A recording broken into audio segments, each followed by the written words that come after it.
Assalamualaikum warahmatullahi wabarakatuh. Saya dari kelompok 2. Di sini saya akan mempresentasikan tentang asas legalitas. Dalam penerapan hukum pidana, terdapat asas tentang batas berlakunya hukum pidana menurut waktu dan tempat.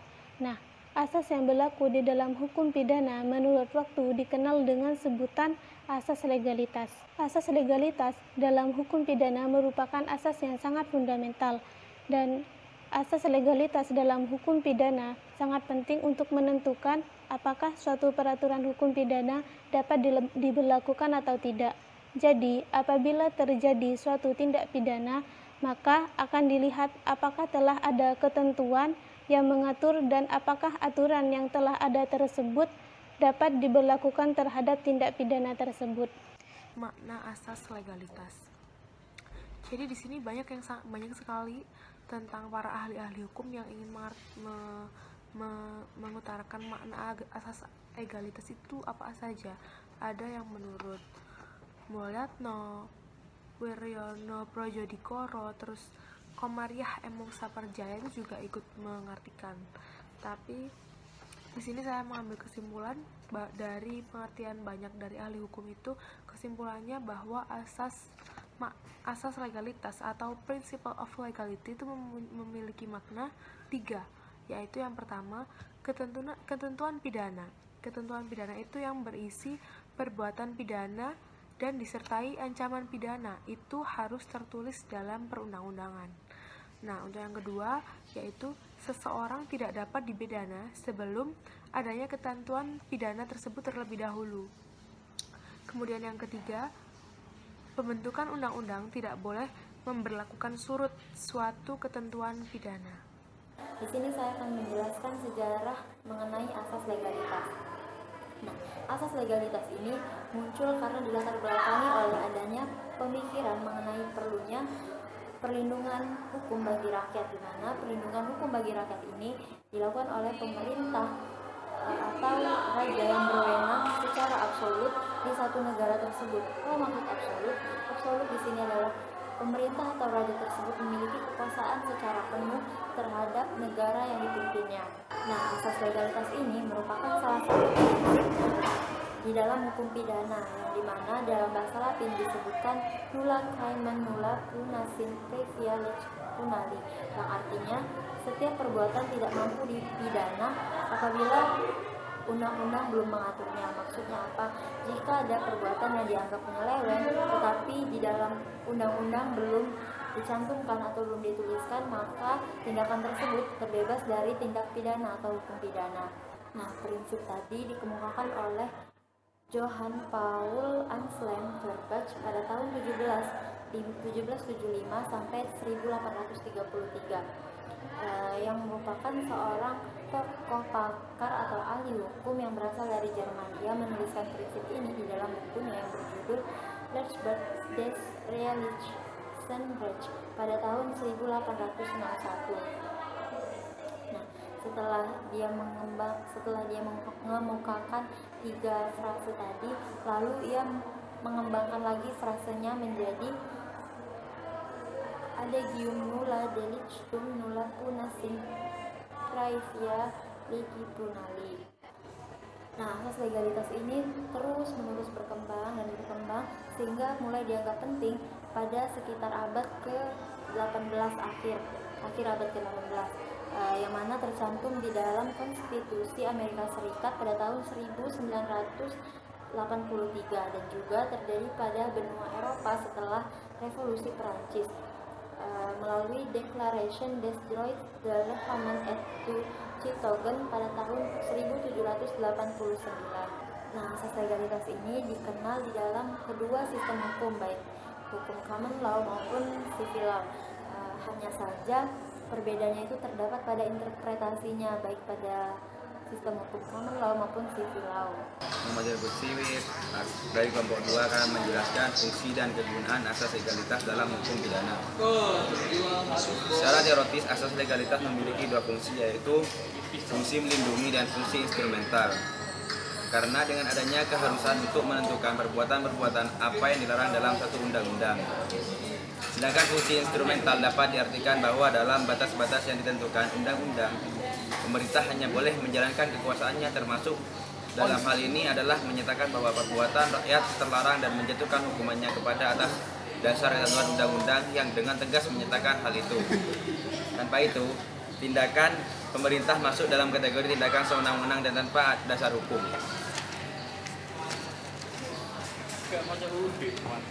Pertama, asas legalitas sangat penting keberadaannya karena dapat menjadi sarana utama untuk mencegah kesewenang-wenangan penguasaan dalam pemidanaan.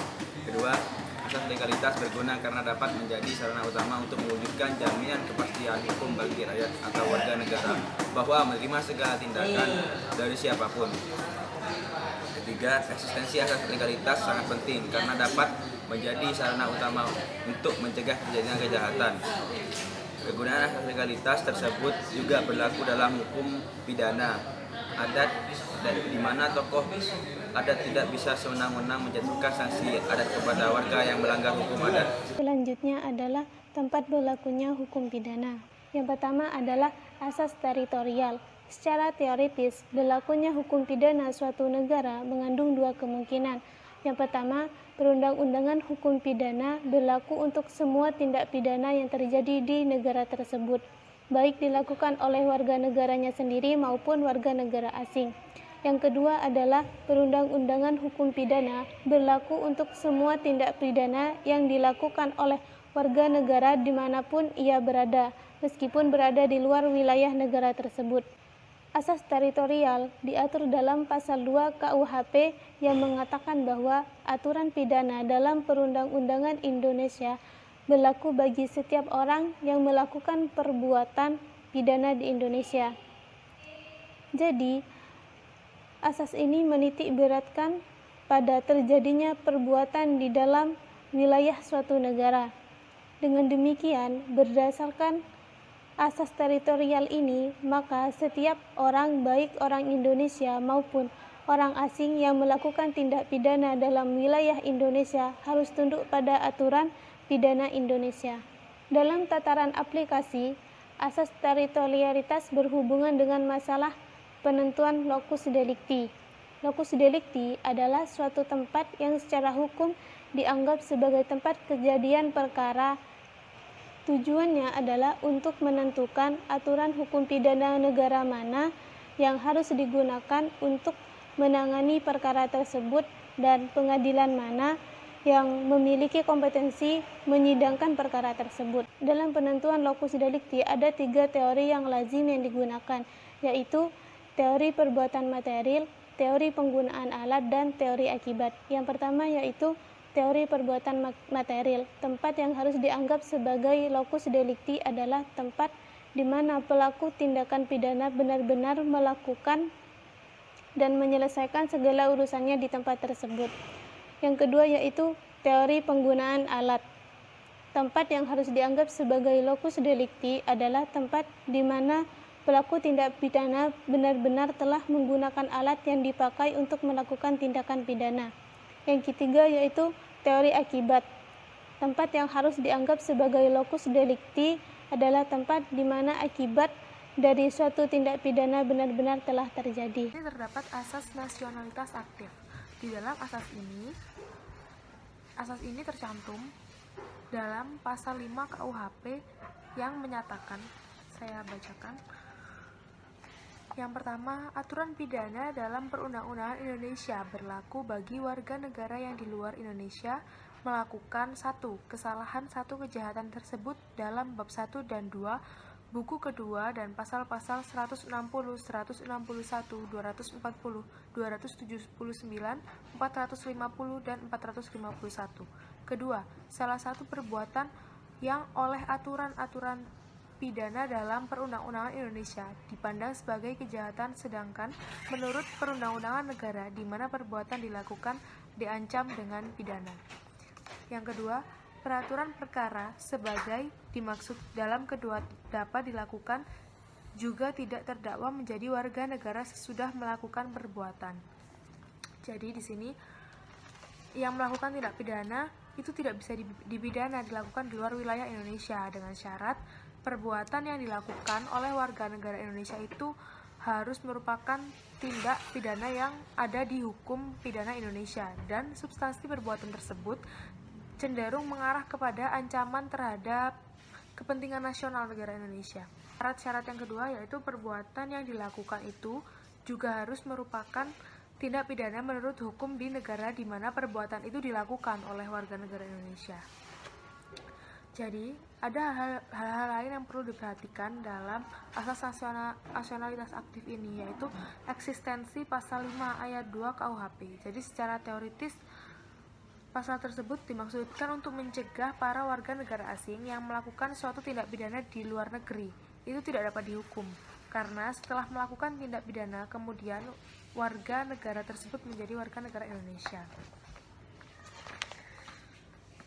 Kemudian, berlakunya ketentuan pasal 5 ayat 1 yang kedua setelah KUHP tersebut dibatasi oleh ketentuan pasal 6 KUHP yang pasal tersebut menyatakan bahwa berlakunya pasal 5 ayat 1 dibatasi sedemikian rupa hingga tidak dijatuhkan pidana mati jika menurut perundang-undangan negara di mana perbuatan dilakukan terhadap tindak pidana dengan ancaman pidana mati.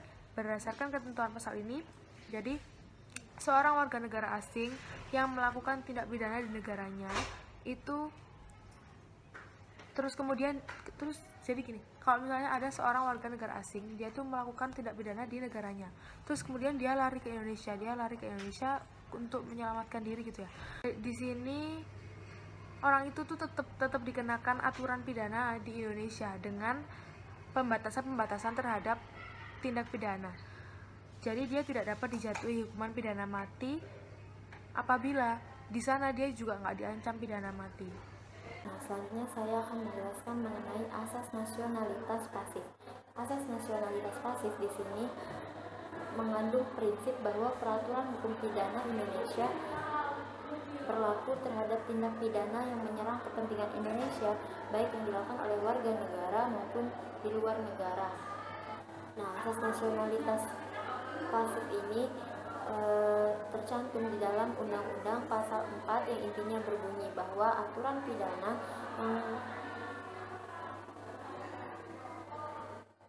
dalam perundang-undangan Indonesia berlaku bagi setiap orang di luar Indonesia yang melakukan, yang pertama, melakukan kejahatan mengenai mata uang, baik yang dikeluarkan oleh bank maupun pemerintah Indonesia, dan juga mengenai matra yang dikeluarkan oleh pemerintah Indonesia. Nah, kejahatan yang kedua itu adalah pemalsuan surat-surat atau surat-surat hutang sertifikat yang berhubungan dengan Indonesia. Nah, kejahatan ketiga itu ya mengenai pembajakan laut dan penyerahan kapal dalam kekuasaan bajak laut yang terdapat dalam pasal 447. Nah, asas nasionalitas pasif ini disebut juga sebagai asas murni. Karena apa? Karena asas ini melindungi kepentingan umum yang besar, bukan melindungi kepentingan individu. Nah, awal mula munculnya prinsip asas nasionalitas pasif ini karena adanya tindakan pidana yang merugikan hukum Indonesia yang seringkali tidak dianggap penting sebagai suatu perbuatan yang harus dilarang atau perbuatan yang sungguh-sungguh melanggar kepentingan hukum nasional di Indonesia, maka orang tersebut tidak luput dari hukum pidana. Jadi kepentingan hukum nasional itu dipandang memerlukan perlindungan. Yang pertama, bahwa setiap negara itu mampu menjamin keamanan negaranya dan keselamatan kepala negara serta martabatnya. Nah, yang kedua ini mengenai terjaminnya kepercayaan terhadap mata uang dan juga matra yang dikeluarkan oleh pemerintah Indonesia. Yang ketiga, terjamin kepercayaan terhadap surat-surat atau akte-akte atau surat utang yang dikeluarkan oleh pemerintah Indonesia.